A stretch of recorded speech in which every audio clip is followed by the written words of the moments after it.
Hola mi gente bella, bienvenidos al canal. El día de hoy te enseñaré a preparar este delicioso caramelo salado. Es maravilloso para darle sabor a tu chantilly, a tu buttercream, para usarlo solo, para usarlo como acompañante, como relleno, como decoración, como todo lo que tú quieras. Queda exquisito y es muy fácil de preparar. No esperemos más y comencemos. Tomarle captura a los siguientes ingredientes.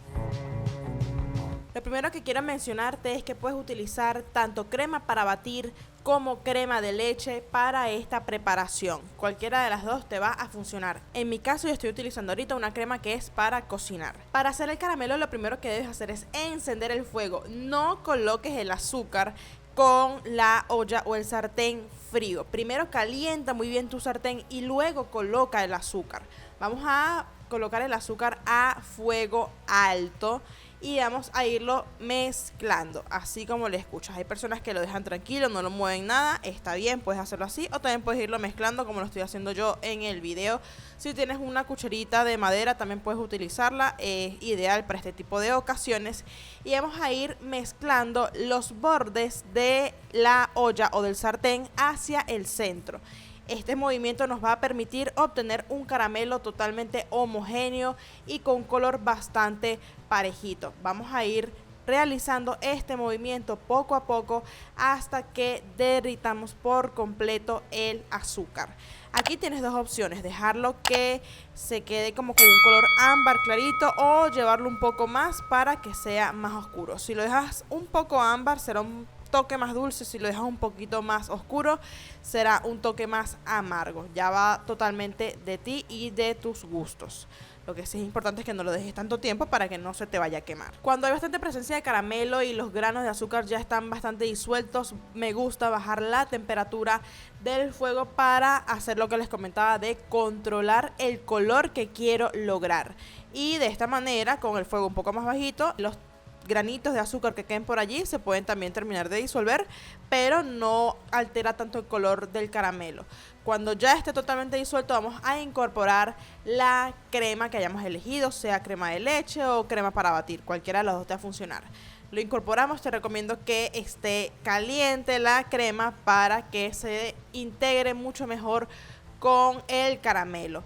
Aquí lo que nos queda es mezclar esto muy bien, intentar que el caramelo se junte con la crema y se vaya disolviendo poco a poco.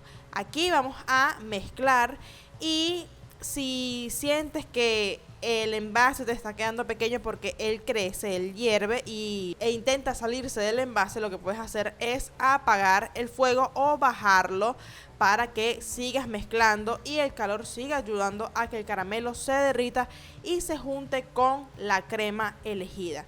Aquí lo único que queda es seguir mezclando y mezclar hasta que se unan ambas preparaciones.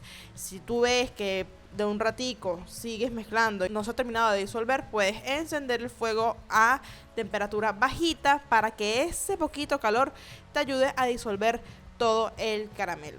Ya cuando hayas obtenido un caramelo totalmente homogéneo es el momento de incorporar la sal.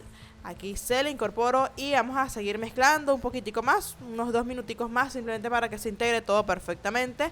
Y ya tenemos nuestro caramelo listo. Voy a apagar el fuego y lo voy a cambiar de envase para que se enfríe perfectamente. En este punto a mí me gusta probarlo con mucho cuidado porque está caliente y quema bastante, pero me gusta tomarlo en una cucharita, dejar que se enfríe un poco y probar la cantidad de sal que tiene. Si siento que le pudiera hacer falta un poco más, se le incorpora en este momento, pero es importante que sepan que si se le incorporas luego, puede que queden algunos granitos de sal por allí que no se disuelvan. A mí en lo personal no me molesta, pero sí es importante que tú lo sepas para que lo tengas en cuenta. Quiero que observes la consistencia que tiene cuando está caliente, la consistencia que tiene luego de estar totalmente frío, pero lo dejamos reposar a temperatura ambiente. Te digo temperatura ambiente de aproximadamente unos 28-30 grados Celsius. Tiene aproximadamente unas 2 horas fuera del fuego y ya tiene esta consistencia mucho más densa, más gruesa, pero sigue siendo una consistencia fluida. Y esta es la textura que tiene luego de un día en la nevera. Fíjate que ya es una crema totalmente resistente, más gruesa, más densa. Y obviamente si quieres suavizarla solamente debes darle unos golpes de calor y ya la tendrás lista otra vez. Esta preparación la utilicé para una buttercream de caramelo salado. Te dejaré esa receta para que la veas ya mismo aquí al lado. Por acá se despide su diseñadora y pastelera de confianza. Nos vemos en el siguiente video. Chao, chao.